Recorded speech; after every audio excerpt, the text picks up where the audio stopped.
Hey everybody, welcome to C2 Tactical in Scottsdale. Today we have another badge cam shooting problem for us to deal with. If you remember, we had a badge cam out of Modesto, California that an officer had to take a 25-yard headshot on. And I think for most people that is way beyond their capabilities, but I think it's a shot you should be able to take as a defensive shooter. Magtech has maintained their high quality during the ammo panic and ramped production to the max.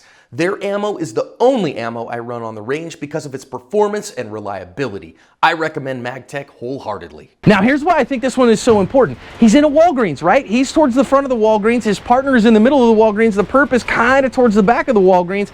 And he's got a gun and he's threatening people with that gun. And so that officer had to draw his gun and get a shot on that guy. And if you remember from the badge cam, you go watch it, he winged him right on his ear. And that was enough. The guy, had a angry bee whiz by his ear and dropped his gun and laid down on the ground and went to prison. So that's, it's a good outcome, but bad for him. And but the biggest thing that I want to say is wait a minute, that was a pretty lucky idea that he just winged him on the ear. He didn't do that on purpose for sure. So today what we're going to talk about is I think the average private citizen, it could be reversed. I'm at the back of the Walgreens, my kids are in the middle of the Walgreens, some dude who's an armed robber is near the front of the Walgreens, and I got to stop him right now or he's coming my way where my kids and I are or whatever. So I think having that kind of skill set's important. Now, we did a little bit of shooting here earlier on the chest box of this VTAC, but you can see that the head box is clear. So what I'm going to do is I'm going to run this bad boy out all the way to 25 yards. The officer in question, he had the gun in hand because he came in with the gun in hand because the reports were a guy with a gun. And so when he slid over, he then took 2 seconds to make this shot. And that's pretty spicy for this small a shot, so we're going to try that on that 2-second part time and we'll let her fly. So my apologies to one of our sponsors, Range Tech. My Range Tech was dead when I got here. That's my fault, not their fault. So I'm using my backup timer today, but my bad, right? So I carry a backup just in case, and 2 is 1, 1 is none, something. But I should be using my Range Tech and it'd give me better information. Okay, so I just want to kind of see real quick here, gosh, that's a pretty small target. We're going to see what we get out of this. All right, so we're going for 2 seconds for a shot on the head at 25 yards. It's actually 76 feet is what it's at right now. All right, I'm give or take that. Let's see what we can do. Gonna go from the low ready.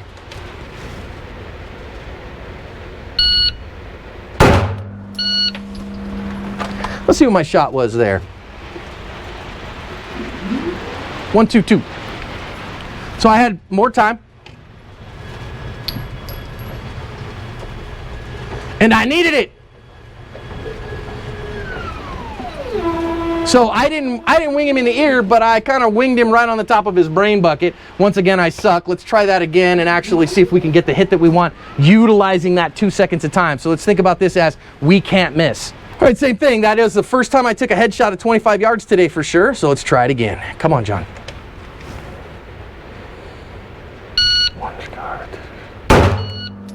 That was better.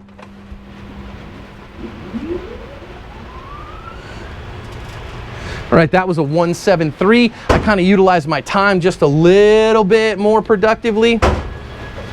And that time I hit him in the jaw, right? So would that be is that a cranial hit? No, and this is why, quite frankly, trying to get hits in the head at 25 yards difficult. Are those, those are both Bravos is what those are. But, and I know, you're like, oh man, it's very close kind of to the top of his head there. And this one, on his jawline. Let's do it one more time and see if I can get this kind of centered hit that I really want. So this is why on that badge cam, by the way, that when the officer kind of winged him on the edge, I was like, man, I'm not going to give him a hard time about that. That's a heck of a difficult shot. I think, for your really high level shooters, they're going to be able to do this. But for mortals, it's hard, man. Had a little downward push at the end. I'm not positive where that bullet ended up, but I think it's okay. It's a 148.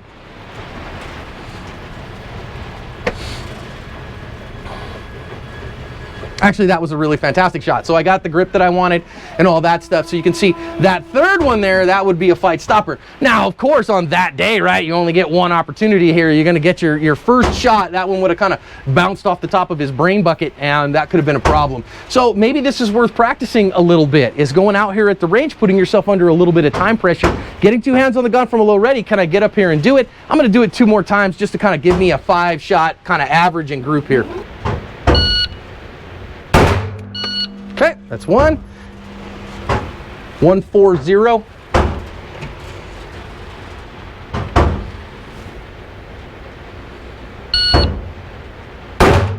All right. See where those last 2 went. Oh man, I had one that was, it meets the box here, but that would have been at most an angry B by him. 1, 2, 3 good hits and 1 marginal hit. So, man, maybe something I need to be practicing on, making sure that I can really kind of keep that as best I can. That last one, by the way, was 1-4-7 for those of you who were paying attention at home. This is a tough test, guys, and I think it's one that you should work on your marksmanship skills.